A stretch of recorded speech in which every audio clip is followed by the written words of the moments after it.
Hello guys, welcome to MST academy.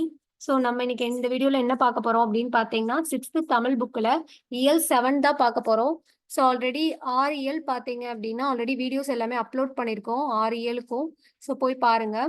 இந்த வீடியோவில் வந்து இயல் 7லேருந்து பார்க்கலாம். ஸோ இயல் 7 பார்க்கலாம்.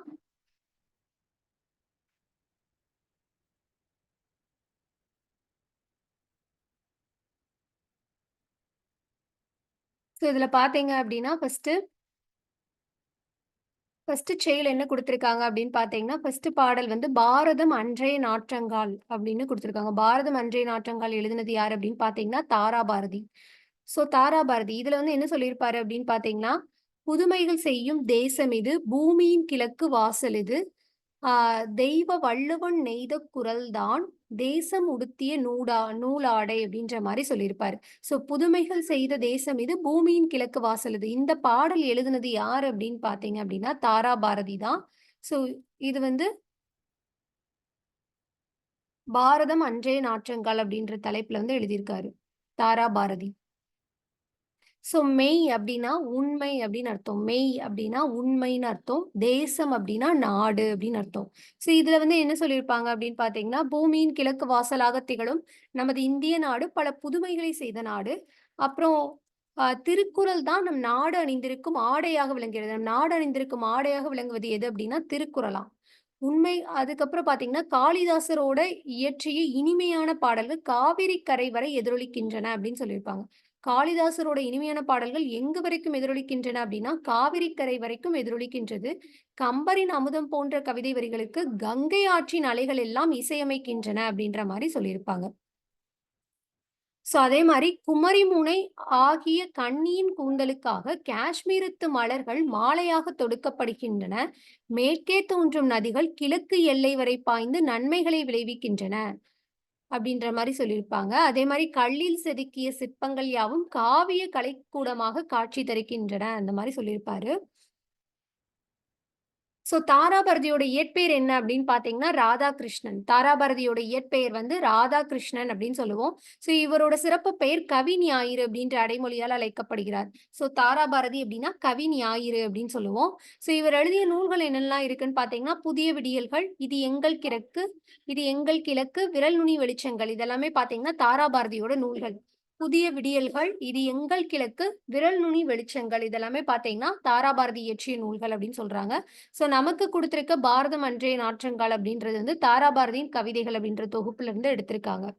ஸோ தாராபாரதி அப்படின்னாலே அவருடைய இயற்பெயர் ராதாகிருஷ்ணன், கவி ஞாயிறு அப்படின்ற அடைமொழியால் அழைக்கப்படுகிறார். இவர் இயற்றிய நூல்கள் என்ன அப்படின்னு பார்த்தீங்கன்னா, புதிய விடியல்கள், இது எங்கள் கிழக்கு, விரல் நுனி வெளிச்சங்கள் அப்படின்னு சொல்றோம். ஸோ புக் பேக் பார்க்கலாம். தேசம் உடுத்திய நூலாடை என கவிஞர் குறிப்பிடும் நூல் எது அப்படின்னு பார்த்தீங்கன்னா திருக்குறள். திருக்குறளை தான் தேசம் உடுத்திய நூலாடையாக சொல்றாரு. காளிதாசனின் தேனிசை பாடல்கள் எதிரொலிக்கும் இடம் வந்து காவிரி கரை. ஸோ காவிரி கரை வரை இந்த எதிரொலிக்கிறது வந்து காளிதாசனின் தேனிசை பாடல்கள். கங்கை கரை வரை எதிரொலிக்கிறது வந்து கம்பனின் பாடல்கள் அப்படின்ற மாதிரி சொல்லியிருப்பாங்க. அப்புறம் கலைக்கூடமாக காட்சி தருவது எது அப்படின்னா சிற்பக்கூடம். ஸோ கலைக்கூடமாக காட்சி தருவது சிற்பக்கூடம் அப்படின்னு சொல்லியிருப்பாங்க. நூல் ஆடை அப்படின்ற சொல்லை பிரித்து எழுத கிடைப்பது பார்த்தீங்கன்னா, நூல் பிளஸ் ஆடை அப்படின்னு சொல்லுவோம். எதிர் பிளஸ் பொலிக்க அப்படின்றத சேர்த்து எழுத கிடைக்கும் சொல் வந்து எதிரொலிக்க அப்படின்னு சொல்லுவோம். ஸோ எதிரொலிக்க அப்படின்னு பார்த்தீங்கன்னா, ஈனா தான் இதுக்கான சரியான ஆன்சர் வந்து பார்த்தீங்கன்னா ஈனா.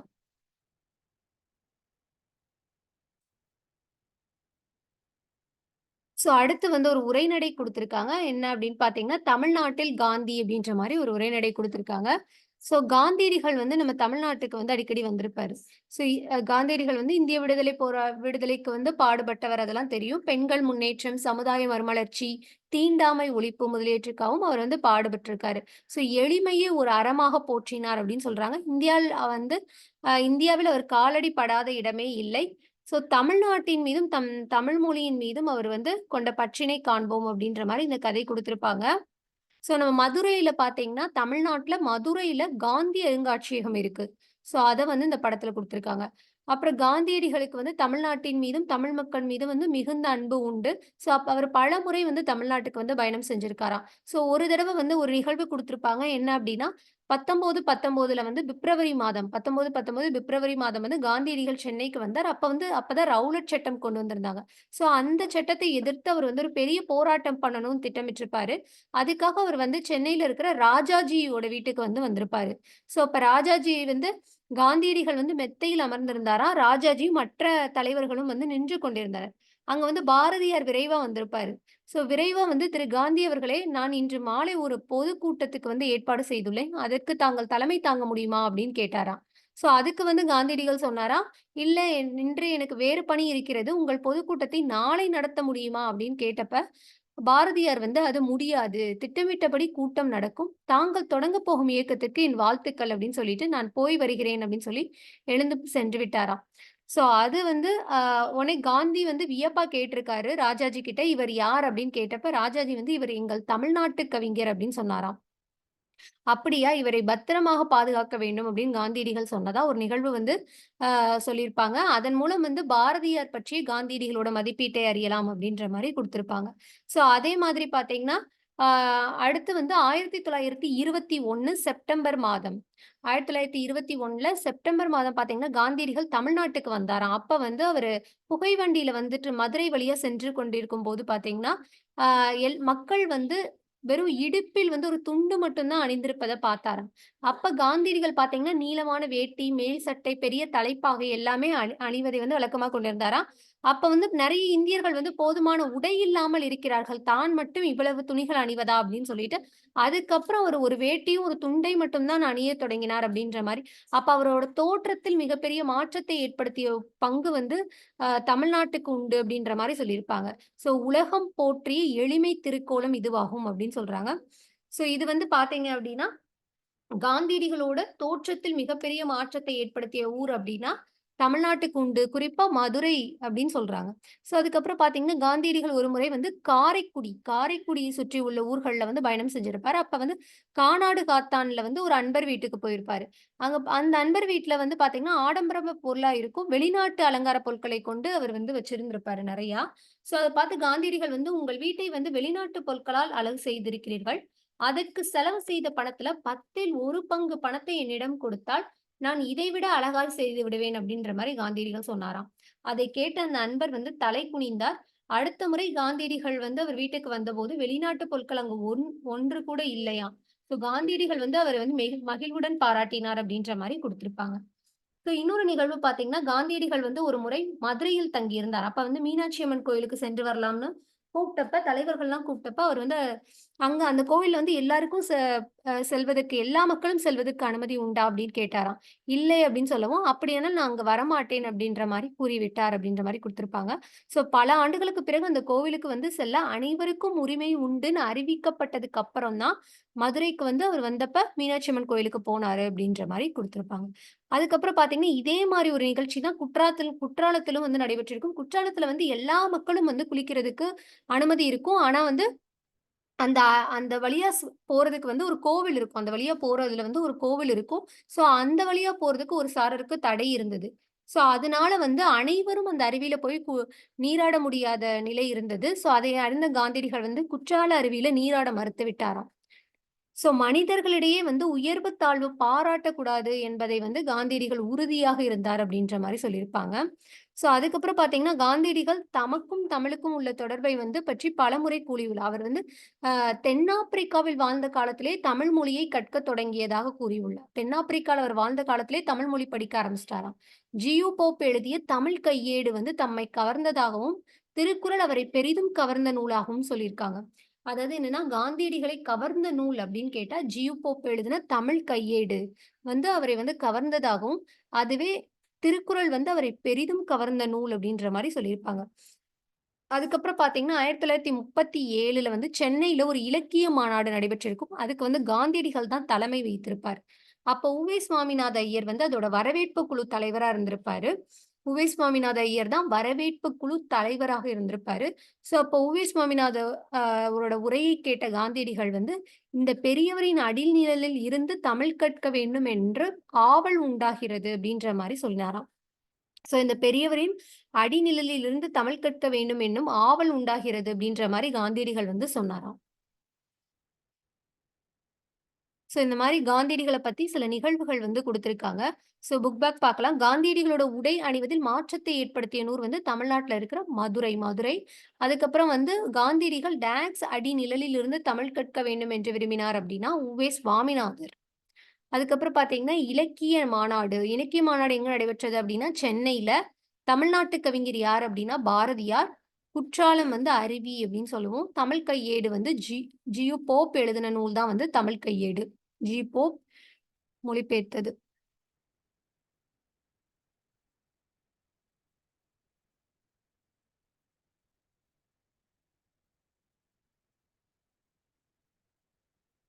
ஸோ அதுக்கப்புறம் பார்த்தீங்கன்னா, வேலு நாச்சியார் பத்தி ஒரு கதை மாரி குடுத்திருக்காங்க இதுல. வேலு நாச்சியார் யார் அப்படின்னு பார்த்தீங்க அப்படின்னா, ராமநாதபுரத்தை ஆட்சி செய்த செல்லமுத்து சேதுபதியோட ஒரே மகள் தான் வேலு நாச்சியார் அப்படின்னு சொல்றாங்க. ராமநாதபுரத்தை ஆட்சி செய்து செல்லமுத்து சேதுபதியோட ஒரே மகள் வந்து வேலு நாச்சியார். தாய்மொழியாகிய தமிழ் மட்டும் அல்லாமல், இந்த அம்மாக்கு என்னென்ன லாங்குவேஜ்லாம் தெரியும் அப்படின்னா, தமிழ் மட்டும் இல்லாம ஆங்கிலம், பிரெஞ்சு, உருது ஆகிய மொழிகளையும் வந்து சிறப்பாக கற்றார். தமிழ் போக ஆங்கிலம், பிரெஞ்சு, உருதுவும் உங்களுக்கு தெரியும் அப்படின்னு சொல்றாங்க. அதுக்கப்புறம் இவங்க என்னென்ன கலைகள்லாம் கத்து வச்சுட்டு இருந்தாங்க அப்படின்னா, சிலம்பம், குதிரை ஏற்றம், வாட்போர், விற்பயிற்சி. சிலம்பம், குதிரை ஏற்றம், வாட்போர், வில்பயிற்சி இது எல்லாமே வந்து முறையாக கற்றுக்கொண்டாராம். இவங்க இவங்க வந்து சிவகங்கை மன்னர் முத்துவடுகநாதரை மணந்து மகிழ்ச்சியோடு வாழ்ந்து வந்தார் அப்படின்னு சொல்றாங்க. இவங்க அப்பா தான் ராமநாதபுரத்தை ஆட்சி செய்த செல்லமுத்து சேதுபதி. வேலு நாச்சியாரோட கணவன் வந்து யாரு அப்படின்னு பார்த்தீங்கன்னா, சிவகங்கை மன்னர் முத்துவடுகநாதர். அவர் வந்து முத்துவடுகநாதர வந்து ஆங்கிலேயர்கள் என்ன பண்ணுவாங்க அப்டின்னா, காளையார் கோவில் நடைபெற்ற போர்ல வந்து கொல்லப்பட்டார் அப்டின்னு சொல்றாங்க. வேலு நாச்சியார் ஆங்கிலேயரை வென்று சிவகங்கை மீட்க வேணும் அப்டின்னு நெனச்சாரு. வேலு நாச்சியார் என்ன பண்ணாங்க அப்டின்னா, ஆங்கிலேயரை வென்று சிவகங்கையை மீட்கணும் அப்டின்னு நெனச்சாங்க. அதனால திண்டுக்கல் கோட்டையில தான் தங்கி ஒரு படையை வந்து திரட்டியிருப்பாங்க அதுக்காக. அப்புறம் 8 ஆண்டுகளுக்கு அப்புறமா தான் திண்டுக்கல் கோட்டையில வந்து ஒரு ஆலோசனை கூட்டம் நடந்துட்டுருக்கும். வேலு நாச்சியாரோட அமைச்சர் யாரு அப்டின்னு பார்த்தீங்கன்னா, தாண்டவராயர். வேலு நாச்சியாரோட அமைச்சர் வந்து தாண்டவராயர் அப்படின்னு சொல்லுவோம். அவங்களோட தளபதி யாரு அப்படின்னு பார்த்தீங்கன்னா, பெரிய மருது, சின்ன மருது அப்படின்னு சொல்லுவோம். அப்ப வேலு நாச்சியார் வந்து சொல்லுவாங்க, "நான் சிவகங்கை இழந்து 8 ஆண்டுகள் ஆகிவிட்டன" அப்படின்னு சொல்றப்ப, "கவலைப்படாதீர்கள் அரசியாரே, நம் சிவகங்கை மீட்கும் நாள் நெருங்கி விட்டது" அப்படின்ற மாரி தாண்டவராயர் வந்து சொல்லியிருப்பாரு. அந்த டைம் தான் வந்து என்ன பண்ணோம் அப்படின்னா, மைசூரிலிருந்து ஹைதர் அலி அனுப்பிய படை வந்து வந்துவிட்டது என நினைக்கிறேன் அப்படின்ற மாரி வேலு நாச்சியார் சொல்லியிருப்பாங்க. மைசூரிலிருந்து ஹைதர் அலி அனுப்பிய படை, அதாவது ஆ ஹைதர் அலி என்ன பண்ணியிருப்பாருன்னா, ஒரு 5000 குதிரைப்படை வீரர்கள் வந்து அனுப்பி வச்சிருப்பாரு. வேலு நாச்சியாருக்கு உதவியாக இருக்கிறதுக்காக 5000 குதிரைப்படை வீரர்கள வந்து அனுப்பி வச்சிருப்பாரு. யாரு அப்டின்னா, மைசூர்ல இருந்து ஹைதர் அலி. அப்ப வந்து தாண்டவராயர் சொல்வாரு, "ஹைதர் அலி வந்து உறுதியா படை அனுப்புவார்ன்னு எனக்கு தெரியும்" அப்டின்னு சொன்னப்ப, "எப்படி சொல்கிறீர்கள்?" அப்டின்னு கேட்டப்ப, "நீங்க வந்து ஹைதர் அலியை சந்திக்க மைசூர் சென்றபோது, அங்க நீங்க உருது மொழியில அவர்கிட்ட பேசுனீங்க. அவர் முகத்துல வந்து பெரிய மகிழ்ச்சி தோன்றியதை நான் கண்டேன்" அப்டின்ற மாரி தாண்டவராயர் வந்து சொல்லியிருப்பாரு. அப்ப சின்ன மருது வந்து அதுக்கு நம்ம அரசியாரோட பன்மொழி அறிவு வந்து நமக்கு பெரிய நன்மையை தந்திருக்கிறது அப்படின்ற மாரி சொல்லியிருப்பாங்க. அதுக்கப்புறம் பார்த்தீங்க அப்படின்னா, அடுத்து வந்து சிவகங்கை நோக்கி வந்து படை புறப்படும். சிவகங்கையை வந்து மீட்க புறப்படலாம் அல்லவா? அப்படின்னு பெரிய மருது கேட்டப்ப, என் கணவர் கொல்லப்பட்ட ஊர் வந்து காளையார் கோவில். எனவே முதலில் வந்து காளையார் கோவிலை கைப்பற்றுவோம் அப்படின்ற மாரி வேலு நாச்சியார் சொல்லுவாங்க. பிறகு சிவகங்கையை மீட்போம் அப்படின்னு சொல்லுவாங்க. மறுநாள் வந்து காளையர் கோவில் நோக்கி வந்து வேலு நாச்சியார் படை புறப்பட்டது அப்படின்னு சொல்றாங்க. ஆண்கள் படைப்பிரிவுக்கு வந்து மருது சகோதரர்களும், பெண்கள் படைப்பிரிவுக்கு பார்த்தீங்கன்னா குயிலி. ஆண்கள் படைப்பிரிவுக்கு தலைமையேற்றது மருது சகோதரர்கள். பெண்கள் படைப்பிரிவுக்கு தலைமையேற்றது வந்து குயிலி. தலைமையேற்று போயிருப்பாங்க. காளையார் கோவில்ல வந்து வேலு நாச்சியாரோட படைக்கும், ஆங்கிலேயர் படைக்கும் போர் நடக்கும். அதுல வந்து யாரு வேலு நாச்சியார் வந்து ஜெயிச்சுருவாங்க. அதுக்கப்புறம் வந்து ஆ திரும்பவும் வந்து சிவகங்கையை நோக்கி போலாம். சிவகங்கையை மீட்க கோட்டையை தாக்கினால் ஆங்கிலேயரை விரட்டி அடித்து விடலாம் அப்படின்னு சொல்லுவாங்க. அப்ப வந்து சிவகங்கையோட கோட்டை கதவுகள் வந்து இப்ப அடைக்கப்பட்டிருக்கும். விஜயதசமி திருநாள் அன்று தான் அது திறக்கப்படும். அப்ப வந்து நம்ம உள்ள நுழைஞ்சு தாக்கலாம் அப்படின்ற மாரி வேலு நாச்சியார் சொல்லுவாங்க. விஜயதசமி நாள்ல வந்து கோட்டைக்குள் செல்வதற்கு வந்து பெண்களுக்கு மட்டும் தான் அனுமதி இருக்கு. நமது பெண்கள் படைப்பிரிவினர் கூடைகள்ல வந்து பூக்கள், பழங்கள், ஆயுதங்கள்லாம் மறைத்து பூக்கள், பழங்கள் கொண்டு போற கூடையில வந்து ஆயுதங்களையும் மறைச்சு எடுத்துட்டு போயிட்டு, அந்த கோட்டைக்குள் செல்லட்டும். அப்புறம் தாக்குதல வந்து ஆரம்பிக்கட்டும். ஆ அதுக்கப்புறம் வந்து ஆண்கள் படைப்பிரிவினரும் கோட்டைக்குள் நுழைந்து தாக்கட்டும் அப்படின்ற மாரி அவங்க சொல்லியிருப்பாங்க. அப்பதான் வந்து தாண்டவராயர் சொல்லுவாரு, ஆம் தங்களை காட்டிக் கொடுக்குமாறு உடையாள் என்ற ஒரு பெண்ணை ஆங்கிலேயர்கள் வந்து வற்புறுத்தினார்களாம். அவர் மறுத்ததால் கொன்று விட்டார்களாம். உடையாள் அப்படின்ற பெண்ண வந்து வேலுநாச்சியார பத்தி காட்டிக் குடுக்கிறதா கேட்டிருப்பாங்க ஆங்கிலேயர்கள். அதுக்கு உடையாள் மறுத்து விட்டதனால அவர வந்து கொன்றுவாங்க. ஸோ அவருக்கு வந்து நாம் உரிய முறையில சிறப்பு செய்ய வேண்டும் அப்படின்னு தாண்டவராயர் வந்து சொல்லுவாரு. அதுக்கு வந்து அவருக்கு ஒரு நடுகல் நடை ஏற்பாடு செய்யுங்கள் அப்படின்ற மாரி வேலுநாச்சியார் சொல்லுவாங்க. ஸோ அப்ப வந்து விஜயதசமி நாள்ல வந்து சிவகங்கை நோக்கி புறப்படும் படை. அப்ப வழியில வந்து உடையாளுக்காக நடப்பட்ட அந்த நடுகள் முன்பு குதிரையிலிருந்து இறங்கி, தாம் வைத்திருந்த தாலிய எடுத்து அந்த நடுகளுக்கு வந்து காணிக்கையா செலுத்துனாங்களாம். செலுத்தி வணங்கினார் அப்படின்ற மாரி குடுத்திருப்பாங்க. அப்ப அருகில் நின்ற வீரர்கள் எல்லாமே "உடையாள் புகழ் ஓங்குக" அப்படின்ற மாரி முழக்கமிட்டிருப்பாங்க. ஸோ, இப்ப அன்னைக்கு வந்து பார்த்தீங்க அப்படின்னா, நமது பெண்கள் படைப்பிரிவினர் மாறு வேடத்தில் உள்ளே செல்கிறேன். உள்ளே சென்றதும் அங்குள்ள ஆயுத கிடங்குக்கு எப்படியாவது தீ வைத்து விடுகிறேன். அப்படின்னு சொல்லி குயிலி தான் வந்து உள்ள போய் கடைசியில என்ன பண்ணியிருப்பாங்க அப்படின்னு பார்த்தீங்கன்னா, ஆ குயிலி பெண்கள் படையினரும் கோட்டைக்குள் சென்றனர் அப்படின்னு சொல்றாங்க. உள்ளே உயரமாக தீ எரிவது தெரிந்தது. கடைசில பார்த்தா வெற்றி, வெற்றி என்று முழக்கமிட்டனர் வீரர்கள். இந்த வெற்றிக்கு காரணமான குயிலி எங்கே அப்படின்னு கேட்டப்ப, குயிலி வந்து தம் உடலில் தீ வைத்துக் கொண்டு ஆயுத கிடங்குக்குள் குதித்து விட்டார் அப்படின்ற மாரி வீரர்கள் வந்து சொல்லியிருப்பாங்க. ஸோ அப்ப இதுல பார்த்தீங்க அப்படின்னா, வேலு நாச்சியாரின் வீரம், மருது சகோதரர்களின் ஆற்றல், ஹைதர் அலியோட உதவி, குயிலியின் தியாகம் இது 4ம் இணைந்து தான் வந்து சிவகங்கை மீட்கப்பட்டது அப்படின்ற மாரி குடுத்திருப்பாங்க. ஸோ அடுத்து வந்து பார்த்தீங்கன்னா, இலக்கணம் குடுத்திருக்காங்க. நால் வகை சொற்கள் அப்படின்னு சொல்லிட்டு. ஸோ சொற்கள் அப்படின்னு பார்த்தீங்க அப்படின்னா, தமிழ்ல சில எழுத்துக்கள் வந்து தனித்து நின்று பொருள் தரும் அப்படின்னு சொல்லுவோம். ஒன்றுக்கு மேற்பட்ட எழுத்துக்கள் சேர்ந்து வந்தும் பொருள் தரும். ஸோ இதத்தான் நம்ம சொல் அப்படின்னு சொல்லுவோம். ஒரு எழுத்து தனித்து நின்று பொருள் தந்தாலும், ஒன்றுக்கு மேற்பட்ட எழுத்துக்கள் சேர்ந்து வந்து பொருள் தந்தாலும், அதத்தான் நம்ம சொல் அப்படின்னு சொல்றோம். ஆம். ஈ, பூ, ம இதெல்லாம் பார்த்தீங்கன்னா, இதெல்லாமே ஓரெழுத்து. ஓரெழுத்து தனித்து நின்று பொருள் தருது. ஸோ கல், கடல், தங்கம் இதெல்லாமே ஒன்றுக்கு மேற்பட்ட எழுத்துக்கள் வந்து சேர்ந்து வந்து பொருள் தருது. ஸோ அப்ப இலக்கண அடிப்படையில வந்து சொற்கள் பார்த்தீங்கன்னா 4 வகைப்படும் அப்படின்னு சொல்றோம். இலக்கண அடிப்படையில சொற்கள் 4 வகைப்படும். அதான் பெயர்ச்சொல், வினைச்சொல், இடைச்சொல், உரிச்சொல் அப்படின்னு சொல்றோம். பெயர்ச்சொல் அப்படின்னா ஒண்ணும் கிடையாது. ஒன்றின் பெயரை குறிக்கும் சொல் பெயர்ச்சொல். அப்ப எதெல்லாம் பெயர் அப்படின்னு பார்த்தோம்னா, பாரதி, பள்ளி, காளை. காளைன்றது கூட ஒரு பெயர்ச்சொல் தான். காளை, கண், நன்மை, ஓடுதல் இதெல்லாமே பெயர்ச்சொல் அப்படின்னு சொல்றாங்க. ஓடுதல் எல்லாமே. வினைச்சொல் அப்படின்னா என்ன அப்படின்னா, வினை என்ற சொல்லுக்கு செயல் என்று பொருள். அப்ப செயலை குறிக்கும் சொல் வந்து வினைச்சொல் அப்படின்றாங்க. வா, போ, எழுது, விளையாடு இது எல்லாமே வந்து வினைச்சொல்லா சொல்லப்படுது. இடைச்சொல் அப்படின்னா பெயர்ச்சொல்லையும், வினைச்சொல்லையும் சார்ந்து வரும் சொல் தான் இந்த இடைச்சொல் அப்படின்றது சொல்லுவோம். இடைச்சொல் எப்பயுமே தனித்து இயங்காது. எதெல்லாம் இடைச்சொல்லா வரும் அப்டின்னா, மற்று, ஐ இது 3மே வந்து இடைச்சொல் அப்டின்னு சொல்றாங்க. அப்டின்னா, இப்ப தந்தையும், தாயும். அப்ப பெயர் சொல்ல சார்ந்து வந்திருக்கு. ஒருவர் மட்டும் சொல்லாம மற்றொருவர் அப்டின்னு சொல்றோம். அதே மாரி திருக்குறள் அப்டின்னு சொல்லாம திருக்குறளை அப்டின்னு சொல்றோம். ஸோ ஒரு பெயர் சொல்ல சார்ந்து வந்திருக்கு. அப்ப மற்று, ஐ அப்டின்றது தான் என்ன அப்டின்னா, இடைச்சொல் அப்டின்னு சொல்றோம். அது எப்பயுமே தனித்து இயங்காது. பெயர் சொல்லையும், வினைச்சொல்லையும் சார்ந்து தான் வரும். அடுத்து உரிச்சொல்னா என்ன அப்படின்னு பார்த்தோம்னா, பெயர்ச்சொல், வினைச்சொல் ஆகியவற்றின் தன்மையை மிகுதிப்படுத்த வருவதுதான் வந்து உரிச்சொல் அப்படின்றது. ஸோ மாநகரம், சாலச் சிறந்தது. அப்ப சால அப்படின்றது உரிச்சொல்னு சொல்றோம். சால வந்துச்சுன்னா உரிச்சொல். வெறும் நகரம்னு சொல்லாம மாநகரம். மாநகரம்னா பெரிய நகரம் அப்படின்னு அர்த்தம். வெறும் சிறந்ததுன்னு சொல்லாம சாலச் சிறந்தது அப்படின்னு சொல்றோம். அப்ப சாலை இதெல்லாமே என்னன்னா, ஒரு பெயர்ச்சொல், வினைச்சொல்ல வந்து மிகுதிப்படுத்த வருவது. ஸோ இதத்தான் நம்ம உரிச்சொல் அப்படின்னு சொல்றோம்.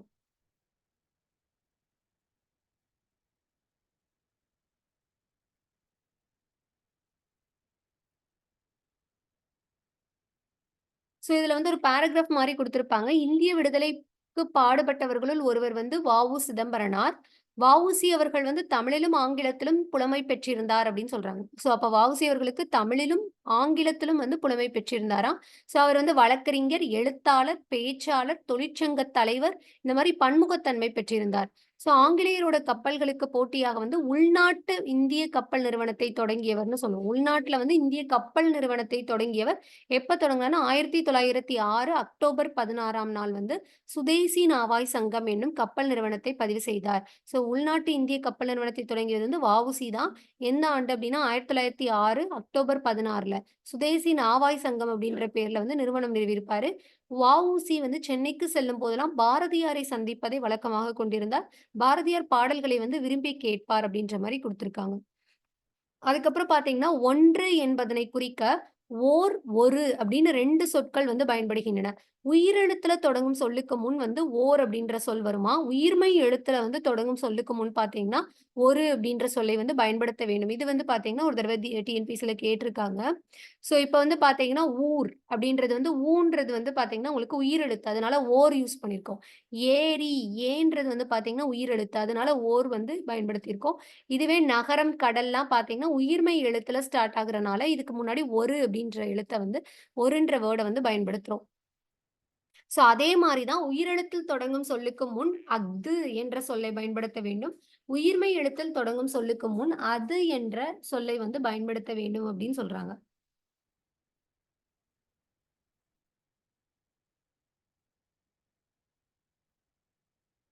ஸோ அதுக்கப்புறம் பார்த்தீங்கன்னா, கலைச்சொல் பார்க்கலாம். பேட்ரியோட்டிசம்னா என்ன அப்டின்னா, நாட்டுப்பற்று அப்டின்னு அர்த்தம். ஆர்ட் கேலரி அப்டின்னா, கலைக்கூடம் அப்டின்னு சொல்லுவோம். லிட்ரேச்சர் அப்டின்னா, இலக்கியம். லிட்ரேச்சர்னா தான் இலக்கியம்.